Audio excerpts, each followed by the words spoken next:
ڕۆژگارەکە وای لێ هاتووە دروستکردنی درۆن و گەیاندنی ڕووناکی بەبێ کەیبڵ لە قوتابخانەکانیش بەهرەمەند هەبن دروستی بکەن.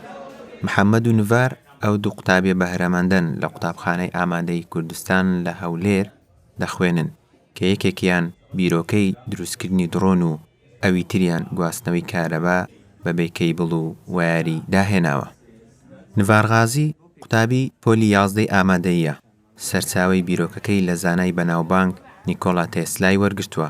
گڵۆپێکی پێیە بێ ئەوەی وایەر کارەبای پێ بگەێنێت ئەو ڕووناکی پێ دەدات. ئەوەیان تێزە کۆیلا دروست کولفەکەی تقریبان دەگاتە 56,000 پارچەکانی پێک دێن لە کۆیلێک و مۆسفێتێک و کەپاسیتەر و ڕێزیستەر. بەکاری ئەو مۆسفێتە وا دەکات کە کارەبایەکە دیسیە دەکاتە ئەیسی بەناو کۆیلەکەیدا دەبا، کۆیلەکە لەسەری ئەو کارەبای دروست دەکات و بەکار دەبۆ گواستنەوەی کارەبا بەبێ وایەر. واتە ئێستا تۆ توانی ئەم گڵۆپەدا گرسێنی بەبێ وایەر.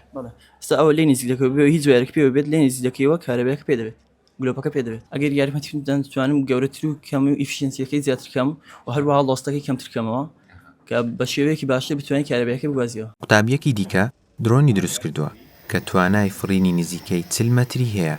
وەک خۆی دەڵێت گەر پاڵپشتی و یارمەتی بدرێ دەتوانێت درۆن باشتر دروست بکات و توانای زیاتر لە 1000 مەتری هەبێت بەرز ببێتەوە.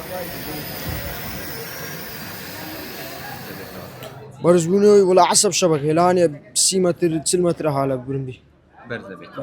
باشە ئەگەر تۆ پەرە بە بوارەکەی خۆت بدەیت، پەرە بەو داهێنانەی خۆت بدەیت، ئەتوانی چیتر دروست بکەیت؟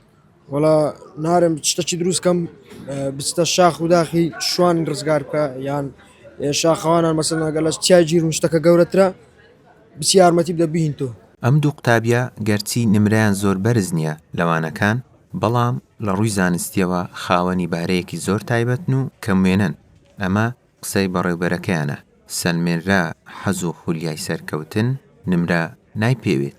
بەستەنیا لە مەکتەب کە پێمان گوتی نشتێکی واکەین نەک هەر تەڵەبەک چەندین تەڵەبەی دیکە ئەو بەهرانیان دۆزرایتەوەیان هاتینە تەجروبەیان دروست کردیە چەندین قوتابی دی جامە ئەگەر لە سەر ئاستی قوتابخانە ئەوها گرنگیان پێ بدەینەوە توانایە بدۆزینەوە ئەدی ئەگەر لە سەروتر و مەسەلەن لە لای حکوومەت و دەوڵەت گرنگیان پێ بدا حتمما ئەو زۆر مهمترە و ئەمن ئەڵێم معنیەوانە لە ڕووی زانستی ئەگەر گرنگیان پێ بدرێ حتمما چکشتی تحفیان دروست کردێ بەڕاستی شتی مهمیان دروست کردێەوە و ئەو شتانە پێویستی بە ئاور لەدانەوە شەیە. ئامادەی کوردستانی کوڕان لە ساڵی 1970 دامەزراوە و ژمارەی قوتابیەکانی دەگاتە 1700 قوتابی. یەکێکە لە باشترین قوتابخانەکان لەسەر ئاستی هەرێمی کوردستان و پارێزگای هەولێر لە ڕووی بەدەستهێنانی نمرە و ئاستی توانستی زانستی قوتابی. ڕێباز خەدر 964 هەولێر.